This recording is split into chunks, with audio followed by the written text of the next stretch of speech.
Egg Farmers of Canada invited consumers into a local egg-laying facility to see where their eggs come from. Here's a summary of the experience. I teach English, so I said, really? You want me to come? And what am I going to learn at an egg barn? We want to welcome everybody to the farm. We're going to go into our egg laying operation here today and give you a tour and show you around, give you lots of chance to ask lots of questions. These hens are on 14 hours of light and 10 hours of darkness every day. So the lights come on at midnight and go off at 2 o'clock in the afternoon. Part of the reason that we do that is because during the hardest part of the day, it's when the birds are quiet. And the other reason is when we come to work at 7 o'clock in the morning, 95% of the eggs are already here. Get the eggs collected, get them in the cooler really, really fast. They actually look like they have more room than I thought that they would, but I'm surprised at how clean the eggs are. I know that we've had friends who've given us eggs from their backyard, their backyard chicken coop, and they don't look like these. So. Yeah. I didn't think they were going to be able to turn around. Yeah. I had a picture in my mind that the chickens were not going to be able to turn around. Where does all the feces from the birds go? These are the belts that are between underneath the cages. So we run those belts 3 times a week. He gets into the basement under the building, and then once a week that's cleaned out. We haul it away. We spread on the fields around the farm to grow grass.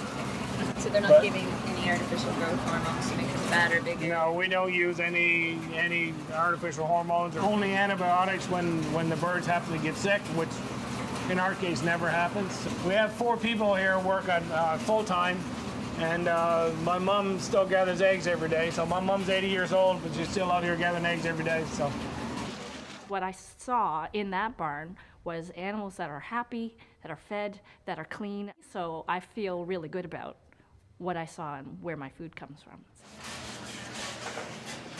You know, they're packing eggs here. You know, we pack them by hand. So we're one of the few farms left in Canada that doesn't have an automatic packer. This is my mom and my sister Carol. We're packing the eggs here. It takes them 2 hours a day.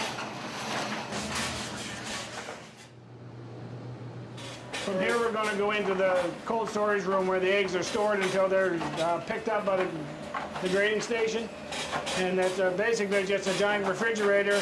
The eggs are kept at a constant temperature between 10 and 13 degrees Celsius. We have to tag each pallet with the date it was collected, and then the farm is identified.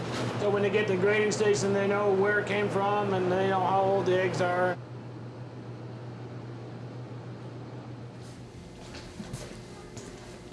And so the chicken's diet, the main ingredient is corn, but it has wheat in it, soybean meal in it, then a calcium source, a grit because the hen, to digest their food, grinds their food in her stomach, and baking soda, same as you buy for having your kitchen cupboard at home.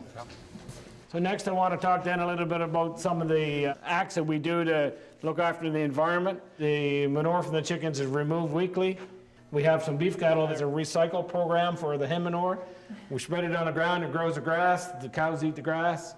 And we've developed a man-made wetland, and when the water passes through the wetland onto the neighbor's property, it's not carrying any excessive load of nutrients. The federal government decided they'd like to do a project to see how efficient it was, so they've been there several times this summer taking water samples, and from all indications, it's doing a very good job. I like the environmental component, the man-made watershed, to create a man-made filter, basically, so that nothing went into the water that shouldn't. I found that really interesting. Another project that we've done is that we put in what we call a riparian zone up through the middle of our pasture ground here, and we did a project with Ducks Unlimited and Shell Oil, and we planted trees up both sides of the brook. So basically, if you get a high water flow, you don't get any erosion on the brook. George, we were trying to figure out how many McLeods there are. Like, how many are in your family, how many are in the extended family? I represent the 4th generation of McLeods on this property now, and my nephew Paul is involved with it since he graduated from university. He represents the 5th generation. I was really impressed by the amount of science and small bits that are involved in a very large operation. It was a eye-opening experience. So it was what I expected, but it was very well managed. It seemed like it was more high-tech than what I was used to in the past.